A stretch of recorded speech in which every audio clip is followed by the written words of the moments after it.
నేటి దినం ఈ ప్రత్యేకమైనటువంటి ఆరాధనను కార్యక్రమాన్ని పురస్కరించుకొని దేవుని యొక్క సందేశాన్ని అందించడానికి మన మధ్యలో మన బిడ్డ మన మధ్యలో పెరిగి పెద్దవాడి మరి అనేక మందికి ప్రయోజకునిగా మారి మరి ఆ గొప్ప స్నేహశీలుడు మరి శ్రీ రాజ్కుమార్ గారిని దేవుని యొక్క సందేశాన్ని వినిపించవలసిందిగా వారిని నేను మనవి చేసినప్పుడు వారు చాలా సంతోషంతో ఇటు కార్యాన్ని వారు ఒప్పుకున్నారు. On behalf of my self and family, on behalf of the officers of the pastorate and the pastorate committee, and on behalf of every one of us, I extend a warm welcome to Rakumarudu. Thank you so much, Rakumaruda. A man who is well known to us. మరి చాలా గొప్ప పరిచర్య garrison దేవాలయంలో వారు చేసినారు. He worked as an assistant youth సెక్రటరీగా చేసినారు, Telugu church స్టీవర్డ్గా చేసినారు, సండే స్కూల్ సెక్రటరీగా చేసినారు. ఈ యొక్క వాక్యం మేము ధ్యానించుండగా పరిశుద్ధాత్మ చేత మమ్మల్ని దీన్ని నడిపించమని ప్రభువైన యేసుక్రీస్తు నామములో అడిగి వేడుకొంచున్నాం స్వామి. ఈ యొక్క అవకాశం ఇచ్చిన దేవాది దేవునికి నా యొక్క పాదాభివందనలు తెలియజేస్తున్నాను. అదేవిధంగా మన గురువులు reverend professor reverend doctor Rajeshwara Solomon గురుల వారికి, అదేవిధంగా సహాయక గురువులు శాంతి గురువుల వారికి, కమిటీ సభ్యులకు, అదేవిధంగా సంఘం అంతటికి కూడా నా యొక్క హృదయపూర్వక వందనాలు తెలియజేస్తున్నాం. Thank you. అయితే రచయిత, ఆథర్, కవి, professor reverend doctor Rajeshwar Solomon అయ్యగారు కంటే ముందు నాకు వార్డన్ ఇన్ఛార్జ్గా 30 సంవత్సరాల ముందే తెలుసు. నేను 7th 8th క్లాస్లో ఉన్నప్పుడు చాలా యవ్వనస్తుడు. ఇప్పుడే చాలా గంభీరంగా ఉంటాడు, అప్పుడు ఇంకా గంభీరంగా ఉంటుండే. ఇప్పుడు డిఫరెన్స్ ఏంటంటే ఇప్పుడు చూస్తే ప్రతిసారి నవ్వుతూ ఉంటాడు, అప్పుడు చూస్తే చాలా కోపంగా ఉంటుండే. మేము అనుకుంటుండే ఏంద్రా బాబు ఇంత సీరియస్ ఉంటాడు. గుడ్ మార్నింగ్ చెప్తే చేతులు జోడించి గుడ్ మార్నింగ్ చెప్తుండే. వేరే ఎవరన్నా కొడితే దెబ్బన దులుపుకొని వెళ్ళిపోతుండే కానీ కానీ పొందిన వాళ్ళే. అట్లాంటి వాళ్ళకి ఎంతోమందికి దీవెనకరంగా ఆ యొక్క మహానుభావులు ఆ యొక్క సంస్థని స్థాపించిన తర్వాత వాళ్ళు నేను లెటర్ రాసినప్పుడు మేము సంవత్సరంకి 2 సార్లు లెటర్ రాసేవాళ్ళం. అయితే కొందరికి వాళ్ళు ఫోటోలు పంపించేవారు. కొందరు విద్యార్థులకైతే వాళ్ళు ఒక సండే స్కూల్ పిల్లలను దాంట్లో వేసి ఆ విద్యార్థికి పంపించేవారు. ఒక కుటుంబం అంతా కుటుంబ ప్రార్థనలు వాళ్ళు గడిపి ఆ రోజు కానీ వారం కానీ వాళ్ళు ఆ బాక్స్లో వేసి ఆ డబ్బుని పంపించేవారు. అలా వాళ్ళ యొక్క సాక్రిఫైస్ అంటే వాళ్ళ యొక్క నిస్వార్థమైన సేవ, స్వార్థం వాళ్ళకు పడకుండా. ధనవంతులు ఎప్పుడు కాదండి, మిలియనర్స్ ఎప్పుడు కూడా సాయం చేయలేదండి, మధ్య తరగతి వాళ్ళే చాలామంది గమనించాం. సో అట్లా మేము కూడా చాలా కదల్చబడ్డాం వాళ్ళు చేసిన సహాయానికి. సో అలా చేసిన వాళ్ళు చాలామంది అన్నారు. అయితే ఈ సహాయం పొందిన వారిలో చాలామంది అన్నారు. దాంట్లో ఒకరి గురించి నేను చెప్పాలని ఆశపడుతున్నాను. అయితే కొన్ని సంవత్సరాల కింద నగరంలో మారుమూల ప్రాంతంలో ఒక బాలుడు, నిరుపేద కుటుంబం, క్రైస్తవేతర కుటుంబం, కళలు కనడానికి కూడా అవకాశం లేని పరిస్థితి. కళ నాకు నెరవేరుతుందా లేదా అనే పరిస్థితి, దరిద్రత, ఇంత పేదరికం. దేవుడు ఉన్నాడా లేడా? అయితే ఆ బాలుడు ఏం చేశాడంటే కనిపించిన ప్రతి దైవాన్ని పూజించడం ప్రారంభించాడు. సృష్టి, కనిపించిన చెట్టు, ఇక్కడ అంటే ఇక్కడ, శనివారము సోమవారం, ప్రతి తిరగని ప్రదేశం లేదు. దేవుని గురించి అన్వేషణ, చివరికి దేవా నువ్వు ఉన్నావా, దైవం అనేవాడు ఉన్నాడా, ఉంటే ఎందుకు ఈ పరిస్థితి అని ఆ బాలుడు దుఃఖంతో బాధతో, అరే ఆ 8 వయసులో ఆడుకునే వయసులో కన్నీళ్ళు, ఎట్లా ఈ బాధ నుంచి బయటికి రావడం. అటువంటి పరిస్థితుల్లో ఆ యొక్క కుటుంబంలో ఒక బంధువు వచ్చి, అరే పలాని మిషన్ హాస్టల్ ఉంది చర్చ్ ఆఫ్ సౌత్ ఇండియా, అక్కడ మీ బాలుని మీ అబ్బాయిని చేర్పిస్తే బాగుపడతాడు అని ఒక ఉద్దేశంతో, మంచి ఉద్దేశంతో ఇంట్రడ్యూస్ చేయడం జరిగింది. అయితే ఆ బాలుడు హాస్టల్లోకి వెళ్ళడం జరిగింది. హాస్టల్కి వెళ్ళడం అంటే అంత ఈజీ కాదు. ఎందుకంటే ఒకటి, ఇంట్లో ఉంటే కష్టాలు, ఇంట్లో కష్టాలుండి ఆర్థిక సమస్యలు ఉంటే ఇంట్లో వస్తే ఈ సమస్య, హాస్టల్కి వెళ్తే తల్లిదండ్రులకి దూరం, ఏం చేయాలో తెలియక అతి కష్టంగా దేవుని తెలుసుకుని, ఓకే దేవుడు అనేవాడు ఉన్నాడా, సరే. మిషన్ హాస్టల్లో ఒక మంచి డిసిప్లిన్ ఎట్లుంటుందంటే ఉదయం 5 గంటల నుంచి రాత్రి వరకు 3-4 సార్లు ప్రేయర్ ఉంటుంది, వాక్యం చదువుతుండే. అది చాలా దీవెనకరం. అయితే ఆ వ్యక్తి బైబిల్లో చదివి దేవునిలో ఎదిగి వాక్యంలో ఎదిగి ఒక ఉద్యోగం సంపాదించుకొని ముందుకెళ్ళి దేవుడు చేసిన మేలును ప్రకటిస్తూ కొన్ని సంవత్సరాల తర్వాత విదేశాలకు వెళ్ళి సమయం వచ్చినప్పుడు అమెరికా వెళ్ళే వచ్చే అవకాశం వచ్చినప్పుడు లండన్ కండక్టింగ్ ఫ్లైట్లో బ్రిటిష్ ఎయిర్వేస్లో ట్రావెల్ చేయడం జరిగింది. అయితే ఆ ట్రావెల్ చేస్తున్న సమయంలో sir what would you like to have అనగానే ఆ యవనస్తుడు కన్నీళ్ళ పర్యంతమయ్యాడు. పాజ్. దేవా, నేను కళలు కనాలంటే కూడా నా అదృష్టం లేదు, కళలకు నిజమైతే అనే కూడా ధైర్యం లేక కళలు కూడా అనలేకపోయినా అటువంటి వ్యక్తిని బ్రిటిష్ ఎయిర్వేస్లో ఒక బ్రిటిష్ ఎయిర్ హోస్టెస్ వచ్చారు. విద్య డబ్బు అప్పట్లో 15,000 అంటే చాలా ఎక్కువ. అప్పట్లో ల్యాండ్సే వచ్చేటి హైదరాబాద్లో. అటువంటి సహాయము నాకు ఈ యొక్క church of south India KNS సంస్థ వారు నాకు అందించారు. అయితే ఏమైందంటే ఒకసారి ఎగ్జామ్స్ అయిపోయినాయి, క్లియర్ అయిపోయిన అన్ని సబ్జెక్ట్స్. అయితే డ్యూ ఉంది ఫీజు. హాస్టల్ నుంచి ఎంతవరకు పే చేయారో అంతవరకు పే చేశారు. చాలా ఎక్కువ పే చేశారు. నాకు అప్పట్లోనే 50,000 పైన అయిపోయింది, ఇంకా కొంచెం ఉంది. అయితే ఒకసారి మా వార్డన్ వాళ్ళు యాక్చువల్గా చెప్పాలంటే చాలా తల్లిదండ్రులతో సమానం వాళ్ళు. ఎందుకంటే హాస్టల్లో మా బాగోగులు చూసేవారండి. ఎందుకంటే ఆ ఫీజు కట్టలేని పరిస్థితి, సర్టిఫికేట్లు కావాలా. ఒకసారి మా వార్డన్ సార్ అనేది అరే నడురా మనం తండ్రిగా దగ్గరికి పోదామన్నాడు. సరే వెళ్ళినాం. డైసన్ ఆఫీస్లో వెళ్ళి పొద్దునే వెళ్ళిన తర్వాత అపాయింట్మెంట్ ఇచ్చిండు. వెళ్ళిన తర్వాత ఇట్లా చూసిండు. ఎక్కడ ఉంటావు అన్నాడు. ఇక్కడ ఉంటా తండ్రి. మీ నాయన ఏం చేస్తారంటే చెప్పిండు. సరే సైన్ చేసి ఇచ్చేసి అది ఆ బిషప్ సుగంధర్ తండ్రి గారు కూడా హాస్టల్లో చదువుకున్నాడు. హాస్టల్లో చదువుకుంటే ఆ యొక్క చారిటీ సహాయ మనస్తత్వం ఆటోమేటిక్గా వచ్చేస్తుంది. సో కాబట్టి ఎందుకు చెప్తున్నానంటే మీరు చేసిన సహాయము ఎప్పుడు కూడా వృధా కాదు. మిక్కిలి అల్పులైన నా సహోదరులను ఒకనికి మీరు చేసితిరి కనుక నాకు చేసితిరని నిశ్చయముగా మీతో చెప్పుచున్నాను.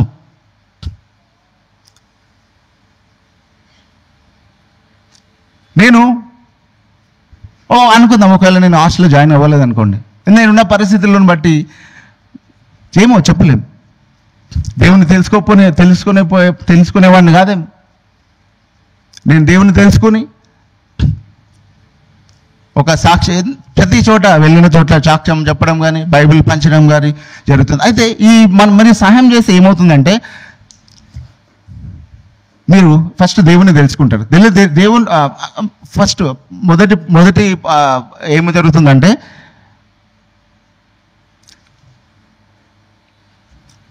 Experience the love of God and accept the Lord as their saviour. నేను యేసు ప్రభు నిజమైన దేవుడని నమ్మిన తర్వాత ఎందుకు నమ్మినా దేవుని ప్రేమను పొందిన. ఆ దేవుని ప్రేమ ఎక్కడుంది? మొదటి కొరింథీ 13వ అధ్యాయం చూస్తే ఏం చేసినా సరే మూడిట్లో విశ్వాసము నిరీక్షణ ప్రేమ, ఈ మూడుని నిలిచిన వీటిలో శ్రేష్టమైనది ప్రేమయే. ఆ ప్రేమ అనుభవించి దేవుణ్ణి నిజరక్షకుడిగా అంగీకరించిన. ఎందుకంటే నేను తిరగని ప్రదేశం లేదు, నాకు వచ్చిన శ్లోకాలు ఎవరికి అన్ని శ్లోకాలు వల్లించిన. శనివారం కానీ సోమవారం కానీ నేను తిరిగిన ప్రదేశం ఎవరు తిరగకపోవచ్చు. కొన్ని విషయాలు నేను మా కుటుంబ ప్రార్థన కాటేజ్ ప్రేయర్ మీటింగ్లో చెప్పాను. ఇక్కడ నేను చెప్పకపోవచ్చు, చెప్పలేను. కానీ కాటేజ్ ప్రేయర్ మీటింగ్ ఓపెన్గా నేను చెప్పగలిగిన. అట్లా చాలామంది జీవితాలు మీరు మార్చగలుగుతారు. కానీ ఈ జర్నీలో ఏమవుతుందంటే హాస్టల్లో ఉండడం అంత ఈజీ కాదండి. తల్లిదండ్రులకు దూరం. నేనైతే ఒక 6 నెలలు ప్రతి వారంకి ఒకసారి ఏడుస్తుంటే అయ్యో మా తల్లిదండ్రులకు దూరం ఉన్నాను. కానీ 6 నెలలు 1 year తర్వాత సరే దేవా ఎవరన్నా దేవుడు అనేవాడు ఉంటే అయినా సరే ఇంకా నేను నిరీక్షిస్తున్న దేవా ఉన్నావా, ఎవరు ఉన్నారా అని బైబిల్ చదవడం ప్రారంభించిన. గిద్యోన్ బైబిల్ చదవడం ప్రారంభించిన. దాని తర్వాత పెద్ద బైబిల్ కొనడానికి ప్రయత్నించిన. మా ఇంట్లో అడిగితే కొనియారు, ఎందుకంటే ఆల్రెడీ కష్టాల్లో ఉన్నాం. బైబిల్ కొంటామంటే ఇవ్వరు. ప్రయత్నించిన చిన్న అమౌంట్ జమ చేసుకొని ఓఎం వాళ్ళతో ఒక బైబిల్ కొనుక్కొని బైబిల్ చదవడం ప్రారంభించితే 9వ తరగతిలో కోచింగ్ క్యాంప్ దూదిగాంలో కోచింగ్ క్యాంపులు ఉంది. ప్రమీల మేడం గారు అక్కడ ఉండే. మేబీ ఇప్పుడు గుర్తుపట్టకపోవచ్చు, కానీ నేను గుర్తుపడతాను మేడం. ఎందుకంటే అప్పట్లో వాళ్ళు చాలా యవనస్తులు, వాళ్ళు మమ్మల్ని చూసుకునేవారు. అప్పట్లో ఎందుకో దేవుడు ఏదో ఒక శక్తి నన్ను ముందుకు నడిపిస్తుంది. చదువులో నేను రాణించడం ప్రారంభించాను. చదువుని అర్థం చేసుకోవడం, వాక్యంలో నడుచుకోవడం, ఏదో ఒక శక్తి నన్ను నడిపిస్తుంది. ఎవరు అని అన్వేషించడం ప్రారంభించి బైబిల్ చదవడం ప్రారంభించిన. బైబిల్ చదువుతూ ఉంటే ప్రారంభించినాం. అయితే ఈ హాస్టల్లో మేము ఏం చేసేవాళ్ళం అంటే ప్రతిరోజు మాకు ఒక సిస్టమ్, పొద్దున్న లేవగానే 5:30కి ప్రేయర్ ఉంటుంది, ఓపెనింగ్ ప్రేయర్. లేవగానే బెడ్ ప్రేయర్, అందరం ఒక దగ్గర గ్యాదర్ ప్రేయర్ చేస్తాం. దాని తర్వాత విల్ గో ఫర్ క్లీనింగ్, మొత్తం క్లీనింగ్ చేసుకుంటాం. దాని తర్వాత తొందర స్నానాలు చేసి 7 o'clockకి మళ్ళీ ప్రేయర్, మొత్తం స్నానం చేసి రెడీ ఉండాలి. ప్రేయరు, వాక్యం, వార్డెన్ సార్ వచ్చి వాక్యం చెప్తాడు, వినాలా, వెళ్ళి బ్రేక్ఫాస్ట్, దెన్ స్టడీస్, తర్వాత స్కూల్కి వెళ్ళాలా, ఈవినింగ్ రావాలా, మళ్ళీ స్టడీ, స్నాక్స్, ఈవినింగ్ ప్రేయర్, మళ్ళీ స్టడీస్ అనుకోవాలి. అట్లా ఉంటుంది. అయితే ఉదయం ఏం చేసేవాళ్ళం అంటే మాకు టైం 1 hour ఉండేది. ఆ 1 hourలో మెదక్ మహాదయాలం దగ్గర కాబట్టి మేము ఏం చేసేవాళ్ళం అంటే 6:30కి కాంపిటీషన్గా వెళ్ళి చర్చి ముందుకు వెళ్ళి మోకరించి, చర్చి ఓపెన్ ఉంటే లోపలికి వెళ్ళి, ఎందుకంటే పని వాళ్ళందరూ మమ్మల్ని గుర్తుపట్టేవాళ్ళు, క్లీనింగ్ చేసేవాళ్ళు, మోకరించి, దేవా జీవితంలో ఏమవుతామో మాకు తెలియదు, ఇక్కడికి నడిపించినావు, ఇంతకుముందు దీని తర్వాత మీరే నడిపించాలా అని ఎంతో వేడుకునేవాళ్ళు. నేను మా స్నేహితులు వెళ్ళి చర్చిలో ప్రార్థించేవాళ్ళం. అది ఒకసారి మాకు అవకాశం వచ్చింది మెదక్ చర్చిలో. ఏంటంటే మెదక్ చర్చిలో మొత్తం రాళ్ళతో కట్టారు కదా, అయితే లోపల అంతా ఈ పక్షులు రెట్ట వేసేవాళ్ళు. అయితే తుడడానికి ఎవరో వస్తారంటే ఎత్తినాం చెయ్యి. అప్పుడు టెక్నాలజీ అంత లేదు. టెక్నాలజీ ఎట్లుండే అప్పుడు ఎంత లేదు. టెక్నాలజీ సింపుల్, బకెట్లు, నీళ్లు, ఒక క్లాత్, వెళ్ళి నిచ్చెన వేసుకొని ఆ పిల్లర్స్ అనేది తుడిచేవాళ్ళం. తుడుచుకుంటే ఒకటే అనుకున్నాం మా స్నేహితులు, తరై దేవుని ఆలయం దూడుస్తున్నాం రా, ఏమవుతామో మనకు తెలియదు, దేవుడు కనీసం దీవిస్తాడు రా, ఏదో ఒకటి చేద్దాం అని చేస్తూ వచ్చినాం. కానీ ఆ దీవెన చాలా గొప్పది. అది అనుభవించిన కాబట్టి నేను చెప్తాను. ఎందుకంటే అప్పుడు మేము చిన్న ఉన్నప్పుడు ప్రతిసారి ఎవరో ఒకరు వచ్చినప్పుడు బయట నుంచి గెస్టులు వస్తుండే, అరే నువ్వేమవుతావు అంటే ఏం చెప్పాలరా అంటే ఏదో ఒకటి చెప్పురా అనేస్తుండే. ఎందుకంటే ఒక గురి లేదు, ఏమవుతావో తెలియదు.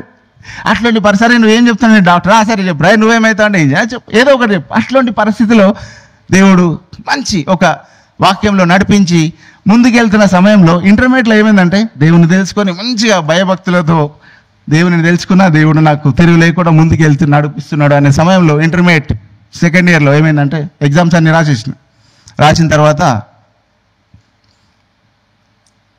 ఒక మ్యాథ్స్ ఎగ్జామ్ ఎంపీసీ తీసుకున్నా. మ్యాథ్స్ ఎగ్జామ్ రాసిన తర్వాత 150 మార్క్స్కి 50 మార్క్స్ పాస్ అయితే 35 మార్క్స్ అటెంప్ట్ చేసి 35 మార్క్స్ అటెంప్ట్ చేసిన తర్వాత ఇంకేం రావట్లేదు రాయడానికి.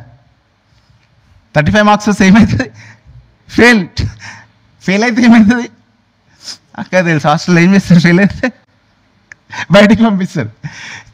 ఏమైంది ఏమని అనుకోవచ్చు. చాలా చాలా కష్టాలు వచ్చినాయి, బాధలు వచ్చినాయి, అయినా సరే వెనక ఇల్లు చూడలేదు. డిగ్రీ తర్వాత ఉద్యోగం రాలేదు, అయినా సరే దేవా అనేది మీ చిత్త ప్రకారం నేను ముందుకు వెళ్తాను. నేను ఇంత ఎందుకు చెప్తున్నానంటే ఇదంతా మీ అట్లాంటి వాళ్ళు ముందుకు వచ్చి చేసిన సహాయం వృధా కాదు అని ధైర్యంగా నేను చెప్పడానికి మీ ముందుకు వచ్చినాను. వాక్యం ద్వారానే ఎంతోమంది ఆనాడు 1959 సంవత్సరంలో కాల్బోన్మన్ అనే మహానుభావుడు ఆ యొక్క మంచి ఆలోచనతో ఈ వాక్యములతో ప్రభావితమై ఎంతో మంది జీవితాల్లో వెలుగు నింపినాడు. నా జీవితంలో వెలుగు నింపాడు, ఎంతో మంది జీవితంలో వెలుగు నింపాడు. ఇప్పుడు చూస్తే చాలా మంది అసలు ఈ వ్యక్తి హాస్టల్లో చదువుకున్నాడా అటువంటి పరిస్థితి అంత మంచి స్థాయికి దేవుడు వాళ్ళని తీసుకెళ్ళినాడు. సో మొదటి విషయం ఏంటంటే మీరు చేసిన ఫుల్ టైం మినిస్టర్ దేవుని అంగీకరించడానికే చాలా సమస్యలు. దేవుని అంగీకరించిన తర్వాత ఫుల్ టైం మినిస్టర్ వెళ్ళాలంటే అది ఇంత ఈజీ కాదు. దేవా మీరే నడిపించండి. అయితే దేవుడు మంచి ఆలోచన కలిగించాడు. ఈ వాక్యం క్లియర్గా ఒక్కోసారి మళ్ళీ డిస్ప్లే చేయండి. చాలా చక్కటి వాక్యం. ఆ జరిగిన సంఘటన నేను చెప్పదలుచుకోలేదు, కాకపోతే ఆ వాక్యం నాకు ఎందుకో చాలా హృదయానికి తట్టుకుంది. ఒక క్రైస్తవులుగా దేవుని బిడ్డలుగా దేవుని ఎరిగిన మేళ్లను అనుభవించిన తర్వాత ఈ పరిస్థితి నెలకొన్నది ఇశ్రాయేల్ ప్రజలకు. మోషే ఉన్నప్పుడు అద్భుతాలు చూశారు, యెహోషువ ఉన్నప్పుడు అద్భుతాలు చూశాడు. యెహోషువ చనిపోయిన తర్వాత ఒక్కొక్క తర్వాత వాళ్ళు ఏం చేశారంటే దేవుని వాక్యాన్ని పంచలేకపోయినారు. వాళ్ళు దేవుని వాక్యాన్ని చెప్పకుండా ఏమైందంటే దేవుని చేసిన మేలను ప్రకటించకపోయే వరకు ఏమైందంటే ఇటువంటి పరిస్థితి నెలకొన్నది. ఇటువంటి పరిస్థితి ఎక్కడ కూడా నెలకొండదు. ఇప్పుడు కూడా ప్రపంచ దేశాల్లో కొన్ని దేశాల్లో, నేను అమెరికా ప్రాంతంలో ఒక 3 weeks అక్కడ ఒక సెమినార్ జరిగింది. దాదాపు 25 దేశాల నుంచి కొందరు నాయకులు అక్కడ వచ్చిన వాళ్ళ దేశం గురించి చెప్తుంటే కొన్ని విషయాల్లో బాధేసింది. ఎందుకంటే నామమాత్రపు క్రైస్తవం అనేది పెరిగిపోయింది. వాక్యం అంటే తెలియదు. ఎందుకంటే ఈ మధ్యలో చాలా ఈ ఇన్ఫ్లుయెన్సర్స్ వచ్చేసే వరకు ఏమైందంటే people are getting influenced by influencers. ఈ వాక్యం అనేది చదవకపోతే కాదండి. వాక్యము, ప్రార్థన, సహాయం, ప్రేమ పంచడం అనేది మనం మన పిల్లలకి నేర్పించాలి. మీరు చేసిన సహాయంతో ఎంతోమంది జీవితాలు బాగుపడుతాయి. నేను చివరిగా నా జీవితంలో జరిగిన సంఘటన చెప్పి నేను ముగిస్తాను. I don't want to take much of your time. మన చర్చ్లో మంచి ప్రేయర్ వారియర్స్, నేను ఎటువంటి సమస్యలు ఉన్నా సరే ప్రేయర్ విషయంలో స్త్రీల మైత్రి కానీ, గురువులు కానీ, నాయకులు కానీ మంచిగా ప్రార్థించేవారు. ఎస్పెషల్లీ నాకు చాలా కనెక్ట్ అయిందంటే మా ఏరియా చెల్లెపంకులు కానీ, ఏరియా లీడర్స్ కర్ణాంటి కానీ చాలా కనెక్ట్ ఉండే. ఎందుకంటే ప్రతి లెంట్కి మేము అందరం కలిసి ఒక గుంపుగా వేడేవాళ్ళం. చాలా నన్ను ప్రోత్సహించారు వాక్యం చెప్పేవాడిని. అయితే చాలాసార్లు చాలా సాక్ష్యం చెప్పాను. అయితే మాకు పెళ్ళయిన తర్వాత ఏమైందంటే, పెళ్ళయింది, మంచి దేవుడు ఒక క్రిస్టియన్ అమ్మాయితో వివాహం జరిపించాడు. అయితే మంచిగా జీవితం సాఫీగా సాగింది. 1 year 2 years 3 years 3 years నుంచి అందరు అడగడం స్టార్ట్ చేశారు, పిల్లలు అన్నాడు. ఏం చెప్పాలా, ఎంతమంది పిల్లలు అన్నాడు. ఆన్సర్ లేదు.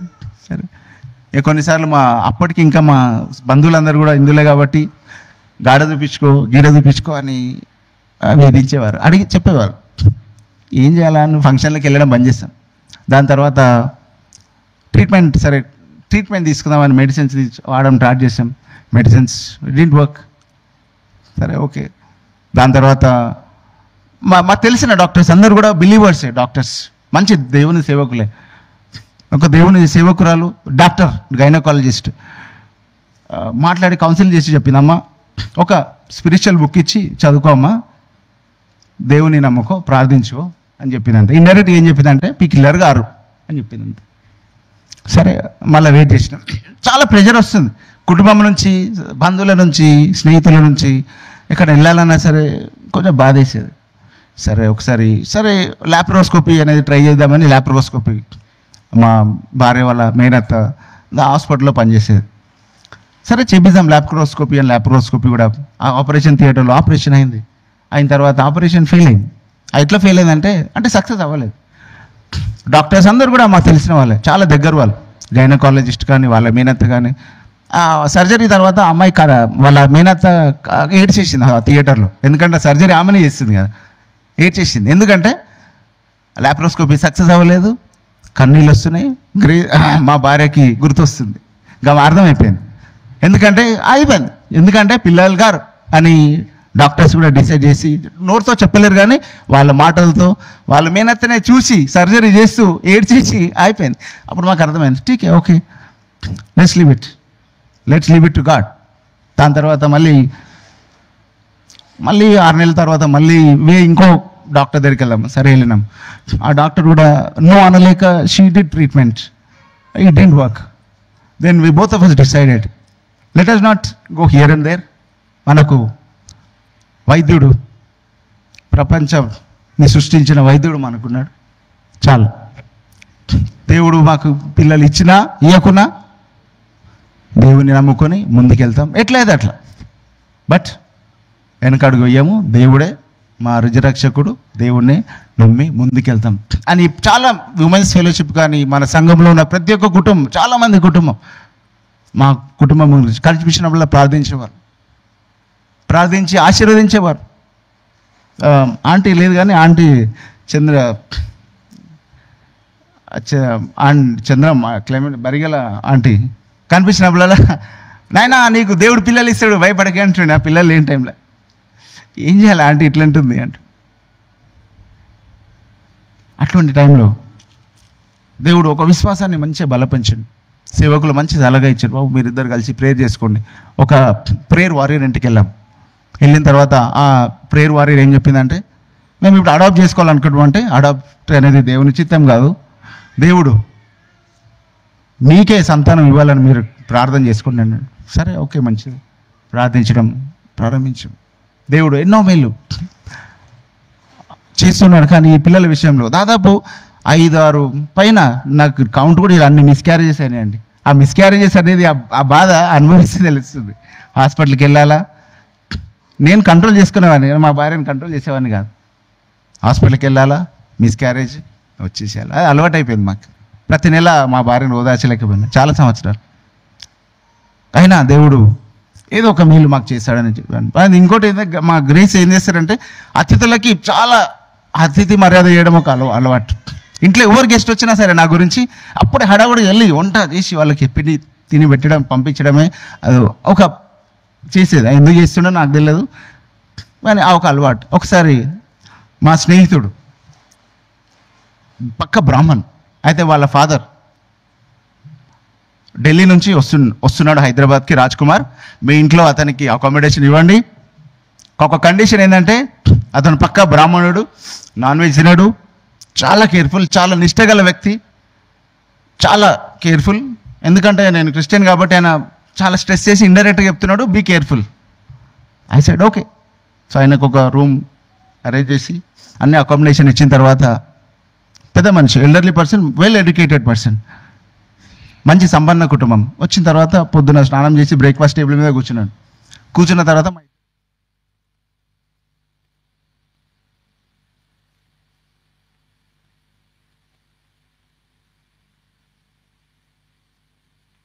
టేబుల్ మీద ఉంది చూసి ఓకే ప్లీజ్ ప్రే అన్నాడు. ఒకరు నేను షాక్ అయిపోయాను. మా ఫ్రెండ్ ఇచ్చిన ఫీడ్బ్యాక్ అంతా నేను షాక్ అయ్యాను. ఇట్లా ఎంత జాగ్రత్త చూసుకోవాలని ఆలోచిస్తుండే, కానీ అతను వచ్చేసి ప్లీజ్ ప్రే అన్న వరకు నేను షాక్ అయినా. Let's we pray it. Uncle this is our problem, we don't have children అంటే don't worry God will give you అని అది దీవించిపోయింది. అట్లా ఎంతోమంది మా ఇంటికి వచ్చి దీవించి వెళ్ళు. దేవుని దయ, మనుషుల దీవెన, మన సంఘ ప్రార్థన భారంతో ఎంతోమంది మన సంఘంలో ప్రార్థించిన పేర్లు చెప్పదలుచుకోవాలి, కానీ చాలామంది భారంగా ప్రార్థించారు. అయితే 10 సంవత్సరాల తర్వాత 4-5 సంవత్సరాల వరకు మేము మందులు వాడడం బంద్ చేసాం. దేవుని మీద భారం వదిలేసాం. దేవా ఇస్తావా, ఓకే, ఇవ్వకున్నా సరే నీ చిత్తమే. కానీ చాలాసార్లు బాధ వేసేది, are we going to die childless. Grace మధ్యలో భయపడేది, నీకేమైతే నన్ను ఎవరు చూసుకుంటారు, అట్లా ఏం చేయాలా, సరే ఓకే లెట్ us ప్రే అని ప్రార్థించుకొని 5 సంవత్సరాలు ఏం మందులు వాడలేదండి.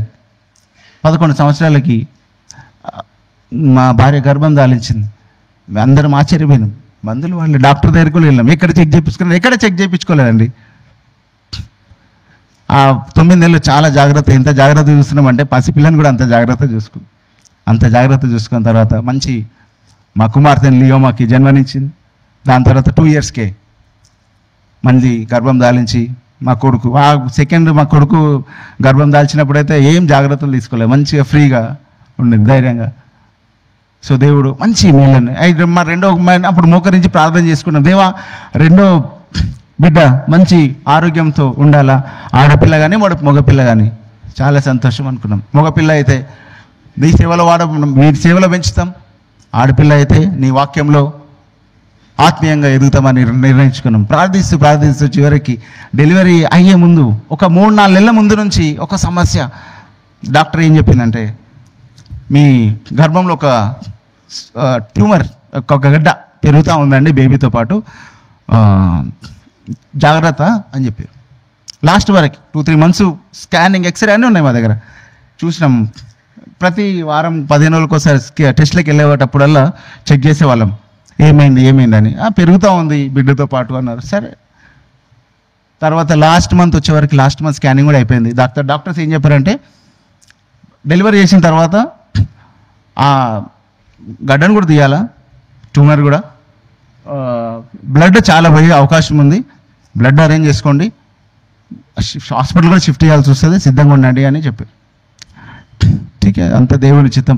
చాలా నేను ప్రతిరోజు మోకరించి ప్రార్థన చేసిన, దేవా ఏది ఇంకో సమస్య, సరే నీ చిత్తం ప్రార్థించు. తర్వాత డెలివరీ అయిన తర్వాత ఆడబిడ్డ మగబిడ్డ తెలియదు కదా, మగబిడ్డ చూడగా నాకు కళ్ళలో నీళ్ళు వచ్చి నేను పట్టుకోలే, అసలు పక్కకి వెళ్ళిపోయాను. ఎందుకంటే ఐ వాజ్ థ్యాంకింగ్ గాడ్, దేవా నీ యొక్క కార్యంలో, ఇంత గొప్ప కార్యం దాని తర్వాత సర్జరీ. ఏమైంది? ఒకరోజు అయింది, 2 రోజులు అయింది, 3 రోజులు అయింది. డాక్టర్ ఏమైంది?